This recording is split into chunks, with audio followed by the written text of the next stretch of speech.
So when I got to the last portion of your book, you talked about hustling, and I got really excited until I read this anti-hustle message, and then I just thought about my life. Right now, for example, I'll give you yesterday for an example. I've been training for a triathlon, so I did like this mini triathlon yesterday, and it was pretty exhausting. It took like a couple hours just to get through. And then I went home. I didn't really take a nap or anything. I didn't want to sit down and watch TV. But I'm like, okay, what else can I do around the house? Oh, this needs cleaning. This laundry's got to go in.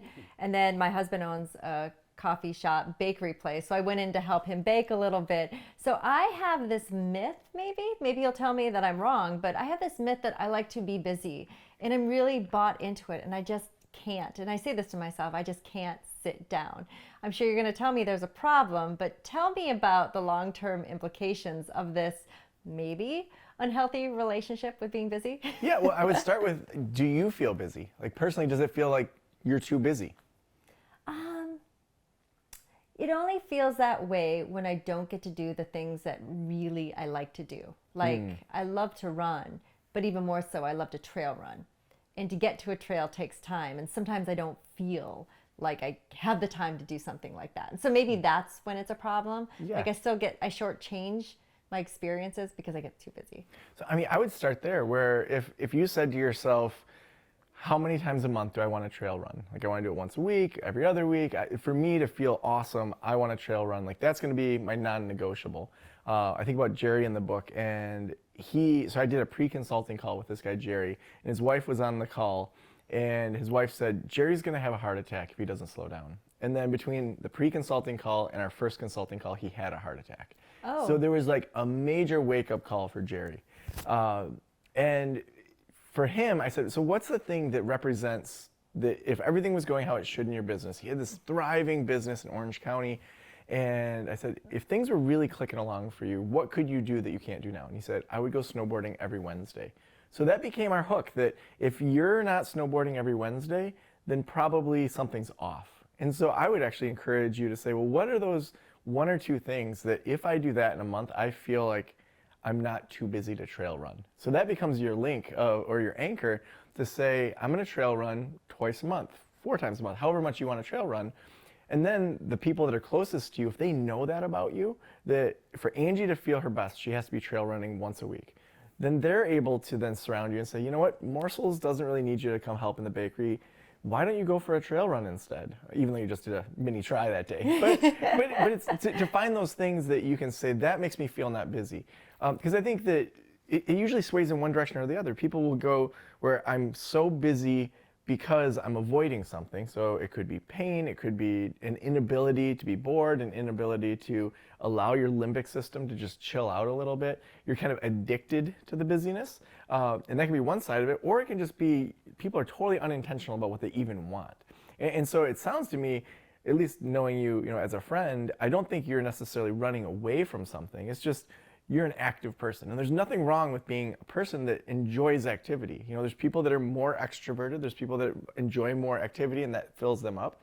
And there's other people that need more downtime. But I think it's more saying, is this how I want it to be? And then when, if you're not able to do the trail runs, it's like there's a problem there. So my question kind of back to you would be, do you feel like being that busy is necessary or just who you are? Like this feels like full Angie being this busy, or if trail running was a part of it, would you feel like that's fine, I like this pace?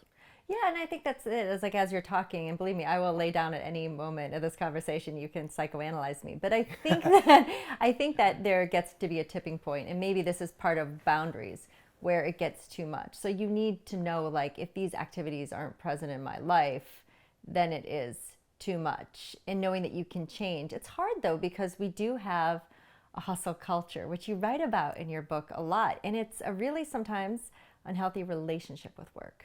Yeah, well, I think that this whole hashtag hustle culture, it seems to be all about a number of things. It seems to be about showing other people how busy you are, and there being some ego boost by that. Yeah, I worked a 60-hour week, 70-hour week, and never put my phone down because I'm posting on Instagram, content creator.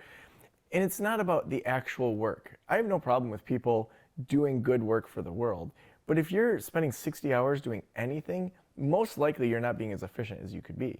And you're probably not going 100% for that 60 hours.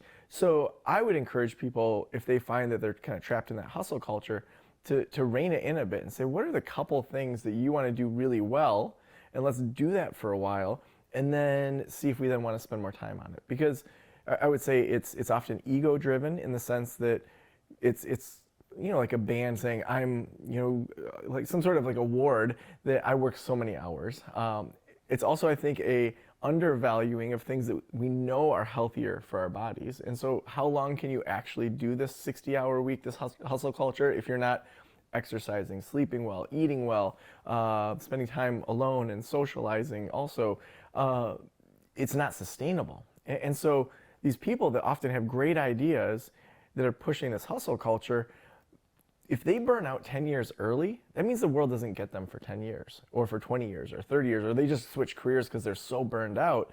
I would much rather they go at 60% of their pace over the long haul, and then we can see these great minds continue to develop over a lifetime, instead of people getting so burned out that they just jump careers or just quit completely.